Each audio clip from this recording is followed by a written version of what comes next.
monster mafia tanah terkenal sekali ini, yang memang banyak band jenderal-jenderal baik di TNI Polri dikendalikan oleh makhluk satu ini.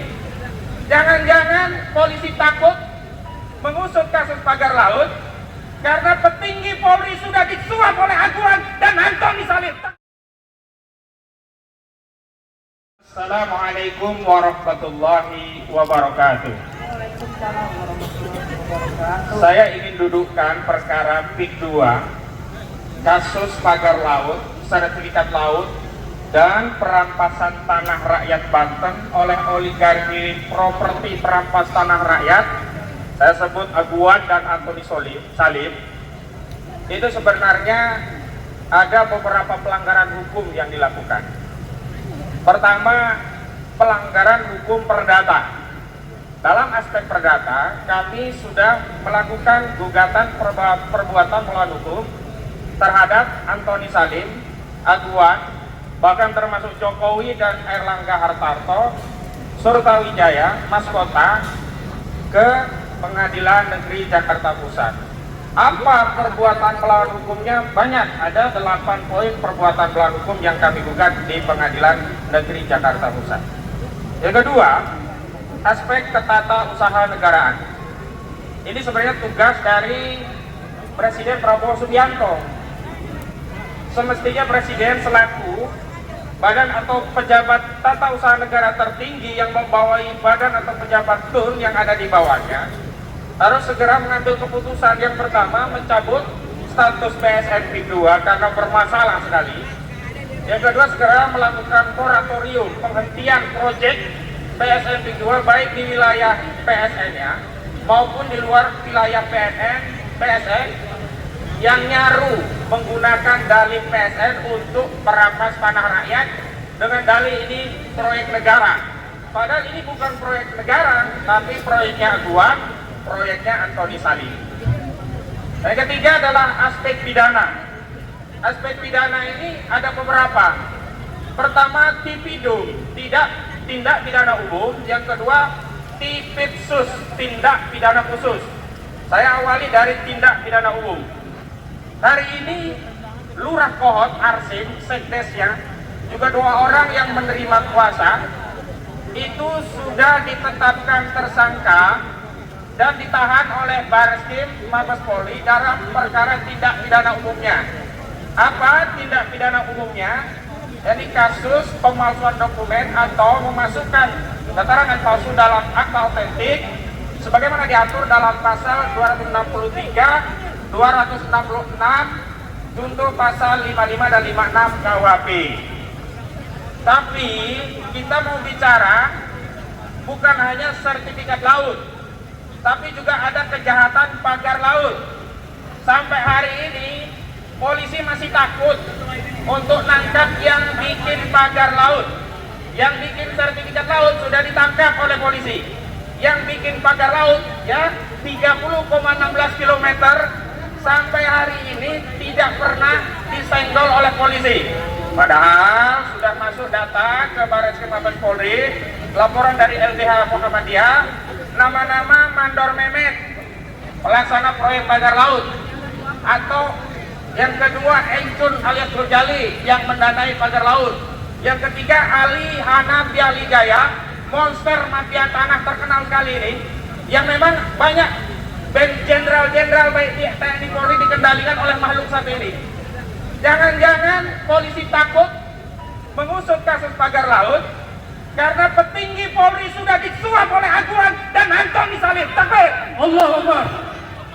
Jadi jangan hanya berani sama Lurah Kohot, Kades Kohot yang cembre diciduk, yang gede nggak berani. Harusnya kalau konstruksi hukumnya sertifikat laut yang ada di dasar laut saja sudah diungkap, pagar laut yang ngecogrot yang 30,16 km yang sudah mengorbankan TNI AL untuk mencabutnya, kok nggak ada satupun yang ditersangkakan, Pak Polisi? Takut apa takut, Pak Polisi? Takut atau takut, Pak Polisi? Kalau takut saya ajak, yuk kita berani. Kenapa? Karena republik ini, Pak Polisi, negara ini hakikatnya bukan diwariskan oleh bapak pendiri bangsa kita, tapi kita mendapat amanah dari generasi setelahnya, anak cucu kita, agar apa? Ada negara yang namanya NKRI sampai kepada generasi anak cucu kita. Jangan sampai hari ini NKRI sampai ke anak cucu kita sudah menjadi NKRA, Negara Kesatuan Republik Aguan, Negara Kesatuan Republik Antoni Salim. Kenapa? Karena kedaulatan tanah laut kita sudah dikendalikan oleh oligarki Aguan dan Antoni Salim. Takbir! Jadi saya ajak Pak Polisi berani untuk memperjuangkan kedaulatan negara kita dan masa depan anak cucu kita, yang di sana ada putra-putra kita yang kelak akan menjadi polisi. Takbir! Ada putra-putra kita yang kelak akan menjadi tentara. Takbir! Ada putra-putra kita yang kelak akan menjadi pejabat-pejabat. Takbir! Dan ada generasi selanjutnya rakyat Republik ini yang akan makan dari bumi Indonesia yang hari ini dirampas oleh Aguan dan Antoni Salim. Takbir! Selanjutnya, karena ini di depan KPK, sebenarnya ada dua tindak pidana khusus. Satu, tindak pidana lingkungan terkait pagar laut. Pagar laut itu harusnya bisa disidik dengan pasal 98 Undang-Undang Nomor 32 Tahun 2009. Ancaman pidananya minimum 3 tahun, maksimum 10 tahun. Dendanya minimum 3 miliar sampai maksimum 10 miliar. Ini sanksinya kumulatif. Bukan hanya pidana penjara, tapi penjara dan denda 3 tahun sampai 10 tahun, 3 miliar sampai 10 miliar. Kenapa KKP hanya ngurusin denda 18 juta per kilometer? Kemana KKP? Dan sampai hari ini denda 18 juta itu belum pernah dibayar karena KKP, polisi sampai hari ini belum menemukan siapa pemagar laut. Padahal di Kabupaten Tangerang yang ramainya belakangan, pemagarnya udah ketahuan, dihukum untuk nyabut sendiri. Lihat di Tangerang kok nggak ketahuan? Kok harus TNI AL yang nyabut? Ini negara apakah sudah kalah dengan Aguan dan Antoni Salim? Takbir! Allah. Tindak pidana khusus yang kedua adalah tindak pidana korupsi. Mohon maaf, jaksa udah nyerah. Jaksa Agung menyatakan mundur melawan korupsi Aguan dan Antoni Salim, termasuk Aguan dan Airlangga, termasuk Jokowi dalam kasus pagar laut. Kenapa? Katanya kejaksaan sudah punya moratorium dengan KPK dan Polri. Kalau ada perkara yang beririsan, mereka mundur dan menyerahkan kepada Bareskrim. Pertanyaannya, yang ditangani Bareskrim itu oleh Direktur Tindak Pidana Umum, enggak ngaruh dengan tindak pidana khusus. Semestinya Bareskrim ya menindaklanjuti 263, 266, pasal 5556 KUHP jalan. Kejaksaan Agung tetap jalan dengan pasal tipikor. Oh, dalilnya kan kalau nanti ada suap gratifikasi bisa melalui pengembangan tindak pidana umum. Enggak benar juga. Kenapa? Karena dugaan pidananya bukan pasal 12B Undang-Undang Tipikor 3199, tapi ada dugaan tindak pidana penyalahgunaan wewenang atau perbuatan melawan hukum yang merugikan keuangan negara, menguntungkan diri sendiri, orang lain, atau korporasinya Aguan dan Antoni Salim. Takbir! Jadi ada pasal 2, pasal 3 yang dilanggar. Kerugiannya di mana? Laut itu milik kita yang kelola negara. Mau diambil Aguan dan Antoni Salim, ini rugi atau untung? Rugi atau rugi? Siapa yang bisa mendefinisikan laut kita diambil korporasi itu sebagai keuntungan negara? Gampang, tinggal diaudit. Oh, daya. Dikit lagi, yang kedua. Yang ketiga, tipikornya itu bisa pada penyalahgunaan wewenang. Apa? Jokowi menyalahgunakan menerbitkan PSN yang menyebabkan hutan negara 1.500 hektar dikasih cuma-cuma kepada Aguan. Kurang ajar.